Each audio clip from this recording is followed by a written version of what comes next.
بسم اللہ الرحمن الرحیم ثم لما كان مبنى علم الكلام على الاستدلال بوجود المحدثات على وجود الصانع وتوحیدہ وصفاتہ وافعالہ.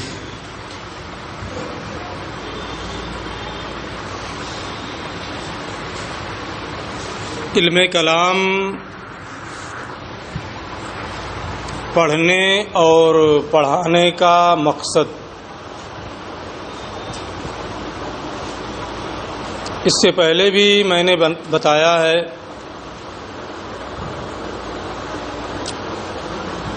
اور آپ کو معلوم بھی ہے کہ اس کا مقصد ہے تاکہ اس کو پڑھ کر کے اللہ عز و جل کی صفات ثبوتیہ سلبیہ دنیا اور آخرت میں اس کے افعال کی معرفت حاصل ہو، اور پھر اس کے بعد جو دوسرے سمعی مسائل ہیں جیسے احوال قبر ہے، حشر ہے، جنت ہے، جہنم ہے وغیرہ، ان چیزوں کی بھی معرفت حاصل ہو. تو علم کلام کے پڑھنے کا مقصد اللہ عز و جل کی ذات، اس کی توحید، اس کی صفات وغیرہ کی معرفت ہے. جس علم کا جو مقصد ہوتا ہے اسی مقصد سے کتاب کو شروع کیا جاتا ہے، انہی چیزوں کو کتاب میں پڑھا جاتا ہے. لیکن اس کتاب میں شرح عقائد میں یا اس کی متن میں ابتدا میں اللہ عز و جل کی ذات، اس کی صفات، خواہ وہ سلبیہ ہوں یا ثبوتیہ ہوں، دنیا و آخرت میں اس کے افعال یا دوسری چیزیں جنت، جہنم، حشر وغیرہ کا بیان نہیں ہے. جب کتاب علم کلام میں ہے تو بیان بھی انہی چیزوں کا ہونا چاہیے. ان کو چھوڑ کر کے یہ ثابت کرنا شروع میں کہ اشیاء کا وجود واقعی ہے اور ان سے علم متحقق ہوتا ہے، ثابت ہوتا ہے، یہ تو مقصد کو چھوڑ کر کے دوسری چیزوں سے بحث کرنا ہے. جس سے بحث کرنا تھا اس کو ترک کر دیا، جو اس فن کے مباحث میں سے نہیں ہے اس سے کتاب کو شروع کر دیا. اسی کا علامہ تفتازانی رحمۃ اللہ تعالی علیہ اپنی آنے والی عبارت میں جواب دے رہے ہیں کہ حقائق اشیاء سے اس کتاب کی بحثوں کا آغاز کیوں کیا گیا. ثم لما كان مبنى علم الکلام، پھر جب علم کلام کی بنیاد ممکنات کے وجود سے استدلال کرنا ہے، جو چیزیں حادث ہوں گی وہ ممکن ہوں گی، ممکنات اور محدثات کے وجود سے استدلال کرنا ہے علی وجود الصانع، صانع کی ذات پر، اس کی وحدانیت پر، اس کی صفات پر اور اس کے افعال پر. یعنی ممکنات کا وجود ذات باری تعالی، اس کی وحدانیت، اس کے صفات اور اس کے افعال، ان چیزوں پر ممکنات کے وجود سے استدلال کیا جاتا ہے، محدثات کے وجود سے ان چیزوں پر حجت پیش کی جاتی ہے، دلیل پیش کی جاتی ہے۔ تو جن چیزوں سے حجت پیش کی جاتی ہے، جن کو دلیل میں ذکر کیا جاتا ہے، ان کی معرفت ضروری ہے، تاکہ ذات باری تعالیٰ پر استدلال کرنا، اس کی وحدانیت پر حجت پیش کرنا، اس کی صفات اور افعال کو پیش کرنا، یہ ذہن کے قریب ہو جائے۔ یہ انہوں نے وجہ بتائی ہے حقائق اشیاء سے بحث کو شروع کرنے کی۔ پھر جب علم کلام کی بنیاد ممکنات اور محدثات کے وجود سے استدلال کرنا ہے، صانع کی ذات، اس کی توحید، اس کی صفات اور اس کے افعال پر، ثم الانتقال منہا، پھر ذات باری تعالیٰ، اس کی وحدانیت اور صفات و افعال پر استدلال کرنے کے بعد ان تمام چیزوں سے، پھر ان مذکورہ چیزوں سے انتقال ہوتا ہے، منتقل ہوتا ہے ذہن، مباحث منتقل ہوتے ہیں الی سائر السمعیات، دوسرے سمعی مباحث کی جانب۔ تو اصل چیز ہے کہ ممکنات کے وجود سے استدلال کرنا۔ تو سب سے پہلے انہی ممکنات اور حقائق اشیاء وغیرہ کی بحث کو انہوں نے پیش کیا۔ ناسبہ تصدیر الکتاب بالتنبیہ علی وجود ما یشاہد من الاعیان والاعراض، اس لیے مناسب ہوا کتاب کو شروع کرنا اعیان و اعراض میں سے جن چیزوں کا مشاہدہ کیا جاتا ہے ان کے وجود پر تنبیہ کر کے، اعیان و اعراض میں سے جن چیزوں کا مشاہدہ کیا جاتا ہے ان کے وجود پر کہ وہ موجود ہیں، ان کے وجود پر تنبیہ کر کے کتاب کو شروع کرنا یہ اچھا ہے۔ وتحقق العلم بہا، اور ان چیزوں سے علم کے ثابت ہونے پر تنبیہ کر کے۔ پوری عبارت کا ترجمہ، صحیح ترجمہ ہے نا، جو اصطلاحی ترجمہ ہے کہ ناسبہ تصدیر الکتاب، کتاب کو شروع کرنا اعیان و اعراض میں سے جن چیزوں کا مشاہدہ کیا جاتا ہے ان کے وجود پر اور ان سے علم کے ثابت ہونے پر تنبیہ کر کے کتاب کو شروع کرنا مناسب ہوا، تاکہ جن چیزوں سے استدلال کرنا ہے، حجت میں جن کو پیش کرنا ہے، ان کے بارے میں بصیرت حاصل ہو اور پھر ان کے ذریعے سے حجت پیش کی جا سکے۔ لِيَتَوَسَّلَ بِذَلِكَ، کیوں ان پر تنبیہ کرنا مناسب ہے، اچھا ہے، تاکہ ان کے ذریعے سے جو مقصود اہم ہے اس تک ان کی معرفت ہو سکے، تاکہ اس کے ذریعے سے پہنچا جا سکے ان چیزوں کی معرفت کی جانب جو مقصود اہم ہے۔ مقصود اہم کیا ہے؟ ذات باری تعالیٰ کی معرفت، صفات کی معرفت، وحدانیت کی معرفت، اس کے افعال کی معرفت وغیرہ ذالک۔ تو جب جن سے حجت پیش کی جاتی ہے ان کی معرفت ہوگی تو پھر ان سے مقصود اصلی کی جانب انتقال کرنا، ان کی معرفت کی جانب ان کی معرفت حاصل کرنا یہ آسان ہوگا۔ لِيَتَوَسَّلَ بِذَلِكَ، تاکہ ان کی مدد سے پہنچا جا سکے ان چیزوں کی معرفت کی جانب جو مقصود اصلی ہیں۔ فقال، چنانچہ ماتن نے فرمایا،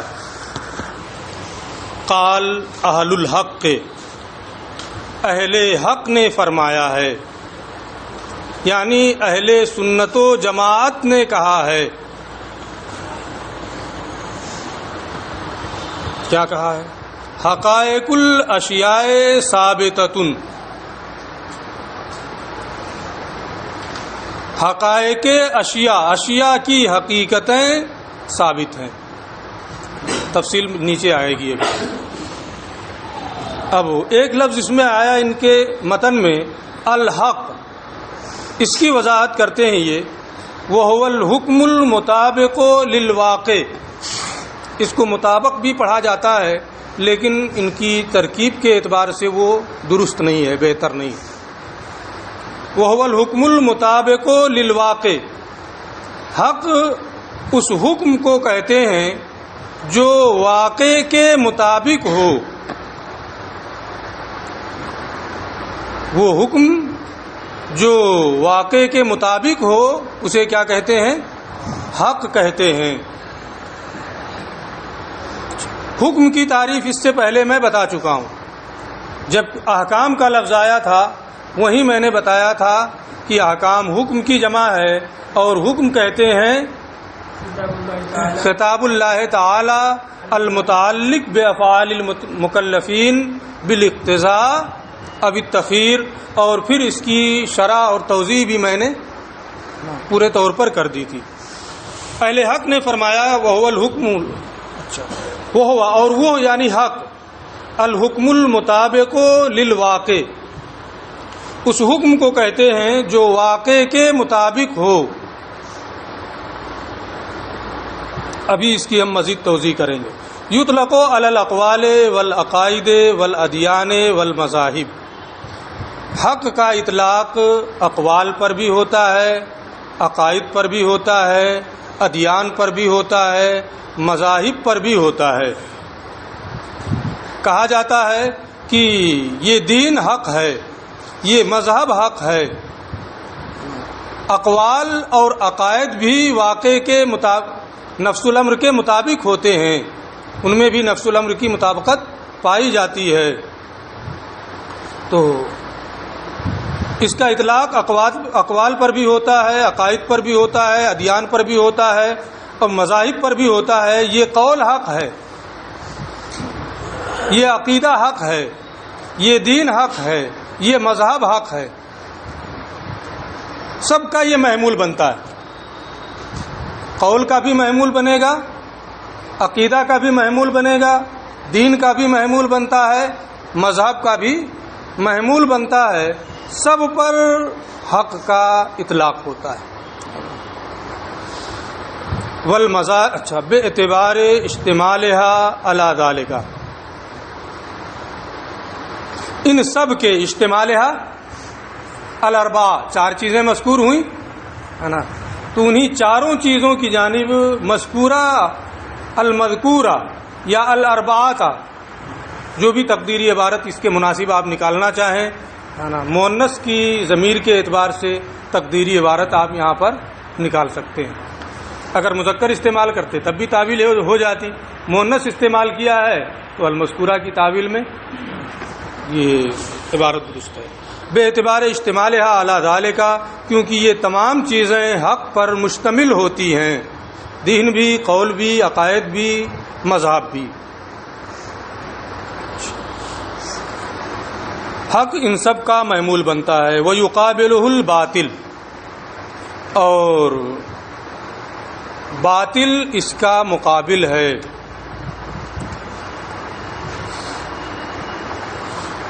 وَأَمَّا الصِّدْقُ فَقَدْ شَاءَ فِي الْأَقْوَالِ خَاصَّةً وَيُقَابِلُهُ الْكِذْبُ، اور صدق کا اطلاق خصوصی طور پر اقوال میں شائع اور ضائع ہے. خصوصیت کے ساتھ صدق کا اطلاق ہوتا ہے اقوال پر، یہ بات سچی ہے، یہ قول صادق ہے. دین، مذہب، عقائد پر صادق کا اطلاق ہوتا ہے لیکن کم ہوتا ہے. وَأَمَّا الصِّدْقُ، اور صدق کا لفظ تو یہ خصوصیت کے ساتھ اقوال میں شائع اور ضائع ہے. مذاہب، ادیان اور عقائد میں اس کا استعمال نادراً ہوتا ہے. اب اس تفصیل کی روشنی میں حق کا لفظ جو ہے یہ عام ہوگا، صدق کا جو لفظ ہے یہ خاص ہوگا. جو بھی حق ہے وہ صدق ہے، لیکن جو صدق ہو وہ حق بھی ہو یہ ضروری نہیں ہے. نسبت دونوں کے درمیان کون سی بنے گی؟ عام خاص مطلق کی نسبت بنے گی اس تقدیر پر. ایک قول یہ بھی ہے کہ دونوں میں ترادف ہے، جو حق ہے معنی کے اعتبار سے دونوں میں کوئی فرق نہیں، یہ اطلاق کے اعتبار سے فرق ہے. معنی کے اعتبار سے لغوی اعتبار سے دونوں ایک ہے، دونوں میں ترادف ہے. جو حق ہے وہی صدق ہے، جو صدق ہے وہی حق ہے، دونوں میں کوئی فرق نہیں ہے. اطلاق کے اعتبار سے حق کا اطلاق ان چاروں چیزوں پر ہوتا ہے اور صدق کا اطلاق خصوصیت کے ساتھ قول پر ہوتا ہے. وہ یقابلہ الکذب، اور اس کے مقابل میں کیا ہے؟ کذب ہے. تقابل کی کئی قسمیں آپ نے پڑھی ہیں. یہاں تقابل ایجاب و سلب بھی ہو سکتا ہے،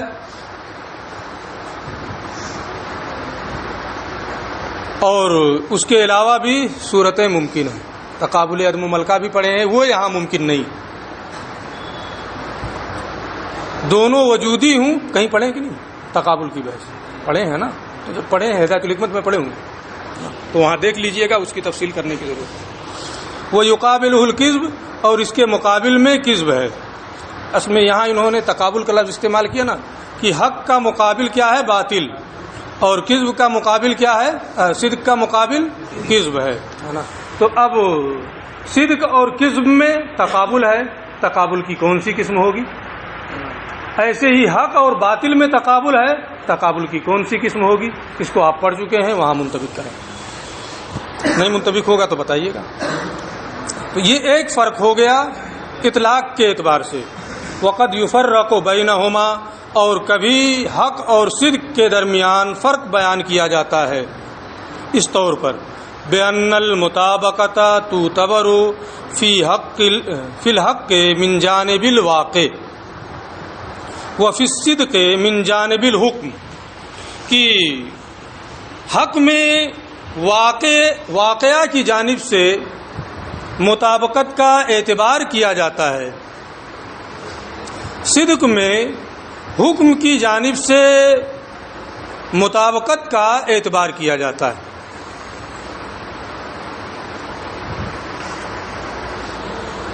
واقعہ کا حکم اور خبر کے مطابق ہونا، واقعہ کا حکم اور خبر کے مطابق ہونا یہ کیا ہے؟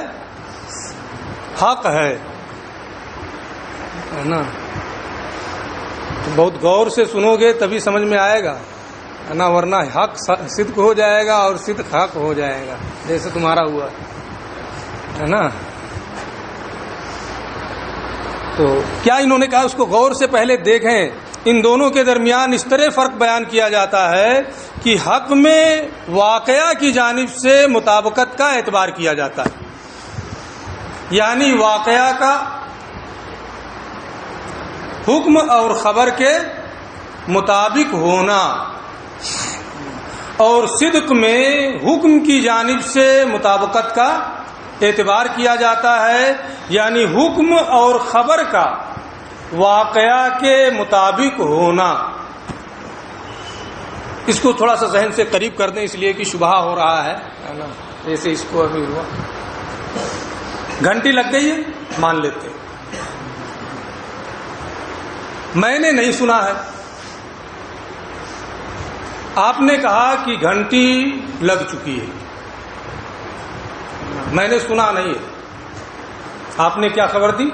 گھنٹی لگ چکی ہے. اب اگر آپ کی یہ خبر،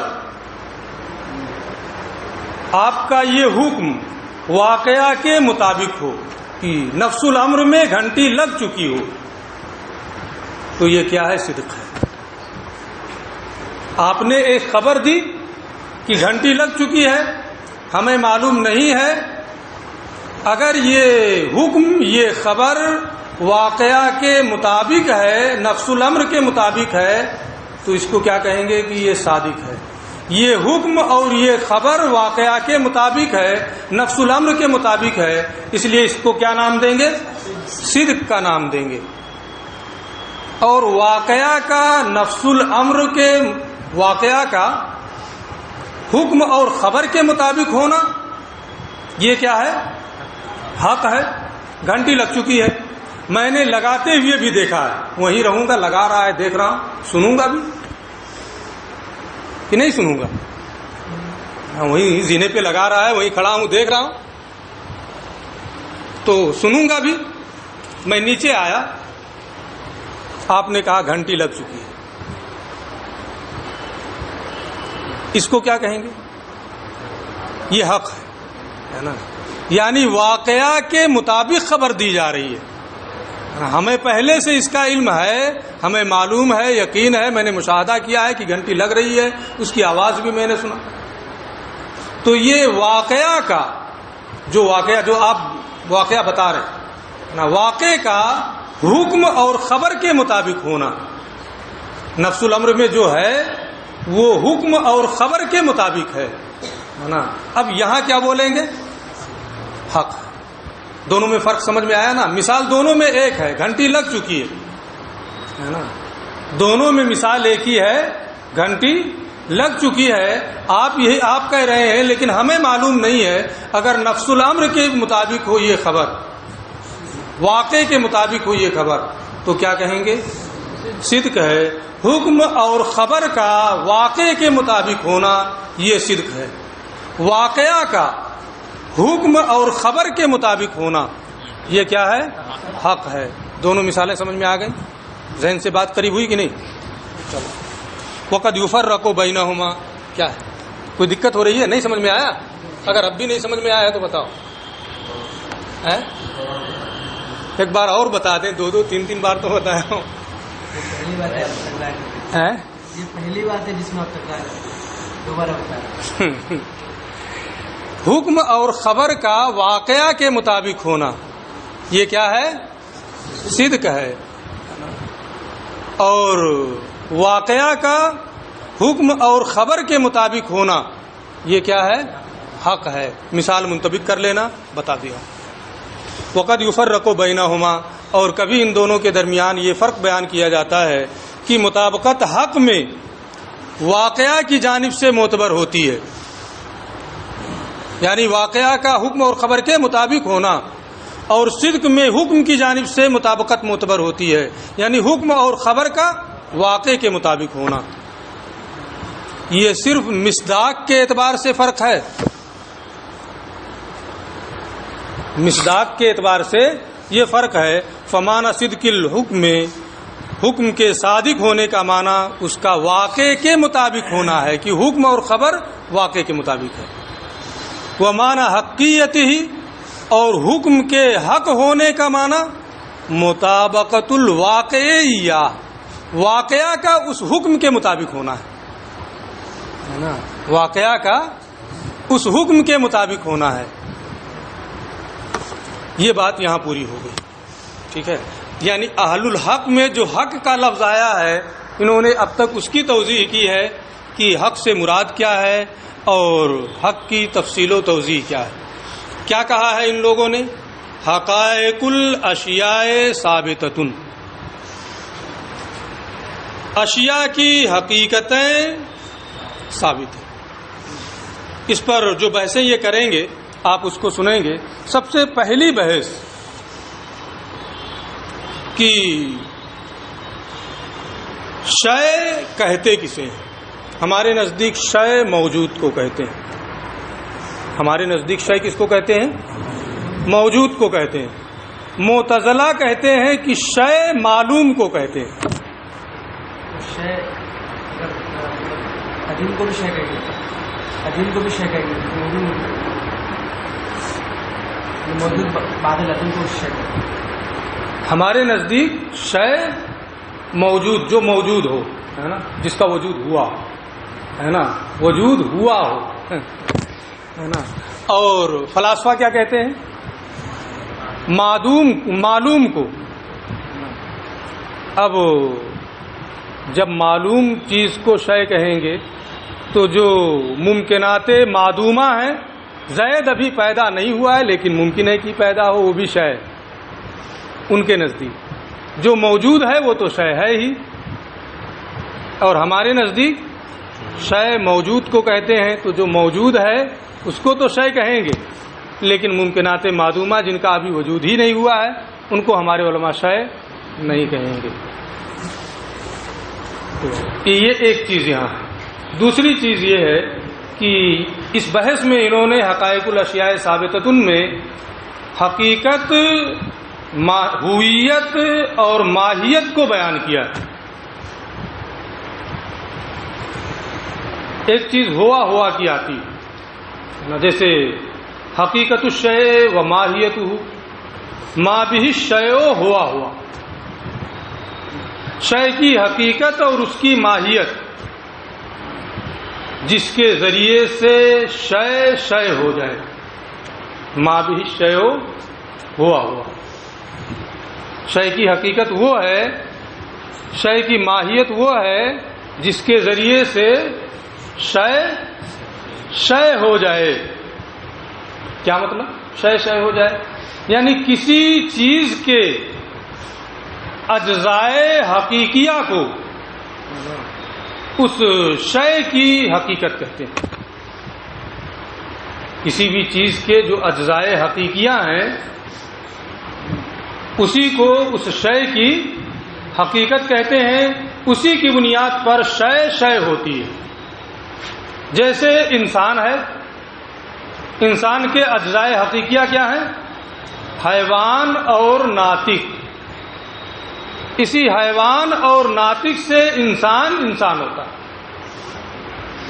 تو شے کی حقیقت اور ماہیت وہ ہے جس کی بنیاد پر شے ہو جائے، یعنی کسی بھی چیز کے اجزائے حقیقیہ کو اس شے کی حقیقت اور اس شے کی ماہیت کہتے ہیں۔ یعنی حقیقت اور ماہیت میں کوئی فرق نہیں ہے اس تقدیر پر جو ابھی میں نے بتایا کہ جس کی بنیاد پر شے ہو جائے، یعنی شے کے اجزائے حقیقیہ، اسی کو شے کی حقیقت کہتے ہیں، اسی کو شے کی ماہیت کہتے ہیں۔ ایک تو یہ ہے۔ دوسری تعبیر اس کی یہ ہے کہ شے کی حقیقت کی تعریف تو وہی ہے کہ جس کی بنیاد پر شے ہو جائے، یعنی شے کے اجزائے حقیقیہ کو شے کی حقیقت کہتے ہیں، اور جس کی بنیاد پر شے اپنے جمیع ما عدا سے ممتاز ہو جائے، جس کی بنیاد پر شے اپنے جمیع ما عدا سے ممتاز ہو جائے اور وہ چیز شے کی اجزائے حقیقیہ میں سے نہ ہو، تو اس کو کہتے ہیں ہویت۔ اس کو کیا بولتے ہیں؟ ہویت۔ اور اگر اجزائے حقیقیہ میں سے نہیں ہے اور تشخصات میں سے بھی نہیں ہے کہ جس کی بنیاد پر شے اپنے جمیع ما عدا سے ممتاز ہو جائے، تو اس کو ماہیت بولتے ہیں۔ جیسے ہم مدرس ہیں، آپ طالب علم ہیں، نہ کوئی خطیب ہے، کوئی رائٹر ہے، کوئی کچھ ہے، یہ انسان کے اجزائے حقیقیہ میں سے ہے، اس کے ان عوارض ذاتیہ میں سے ہے جس سے وہ اپنے جمیع ما عدا سے ممتاز ہو جائے۔ مدرس ہونا، خطیب ہونا، رائٹر ہونا، دنیا بھر کی چیزیں، نہ اس کے ان عوارض ذاتیہ سے ہے جس سے وہ اپنے جمیع ما عدا سے ممتاز ہو جائے، اور نہ ہی وہ اس کے اجزائے حقیقیہ سے۔ اس کو کیا کہیں گے؟ ماہیت۔ ضاحک ہونا، کاتب ہونا، یہ انسان کے عوارض ذاتیہ میں سے جس کی بنیاد پر انسان اپنے جمیع ما عدا سے ممتاز ہو جاتا ہے۔ یہ چیزیں کیا ہیں؟ ضاحک ہونا، کاتب ہونا، انسان کے لیے ہویت۔ اور حیوان اور ناطق، اس کی بنیاد پر انسان ہوتا ہے، یہ اس کے اجزائے حقیقیہ میں سے ہے۔ یہ کیا ہے؟ حقیقت۔ سمجھ میں بات آ گئی ہے تینوں؟ کیوں؟ دیکھو گھنٹی لگ گئی. حقیقت الشیء و ماہیت ما بہ الشیء ہوا شے کی حقیقت اور اس کی ماہیت وہ ہے جس سے شے ہو جائے، یعنی شے کے اجزائے حقیقیہ کو حقیقت اور ماہیت کہتے ہیں. یہ ایک اصطلاح ہے. جیسے حیوانی ناطق انسان کے لیے کہ حیوان اور ناطق کے انسان کے اجزائے حقیقیہ میں سے ہیں، بخلاف ظاہر کے، بخلاف مثل ظاہر کے والکاتب، برخلاف ظاہر اور کاتب کے، مما یمکن تصور الانسان بدون ہی، جس کے بغیر انسان کا تصور کیا جا سکتا ہے نا. یہ اجزائے حقیقیہ میں سے نہیں ہے. اس کو شے کی حقیقت، انسان کی حقیقت اور اس کی ماہیت نہیں کہیں گے. فإنہ من العوارض، کیونکہ یہ اس کے عوارض ذاتیہ میں سے ہے. وقد یقال، اور کبھی یہ کہا جاتا ہے انما بہ الشیء ہوا کہ جس کے ذریعے سے شے ہو جائے، یعنی اس کے اجزائے حقیقیہ اپنے تحقق کے اعتبار سے حقیقت ہے، اجزائے حقیقیہ کے اعتبار سے حقیقت ہے. وہ بے اعتبار تشخصی، اور اپنے تشخص کے اعتبار سے عوارض ذاتیہ کی بنیاد پر، جس سے وہ اپنے جمیع معادہ سے ممتاز ہو جائے، یہ کیا ہے؟ ہویت ہے. وہ ما قطع نظر انزال کا، تحقق اور تشخص سے قطع نظر کرتے ہوئے، مثلا انسان کا خطیب ہونا، مدرس ہونا، رائٹر ہونا، ان تمام چیزوں سے تشخص اور تحقق سے قطع نظر کرتے ہوئے اس کو کیا کہیں گے؟ ماہیت کہیں گے.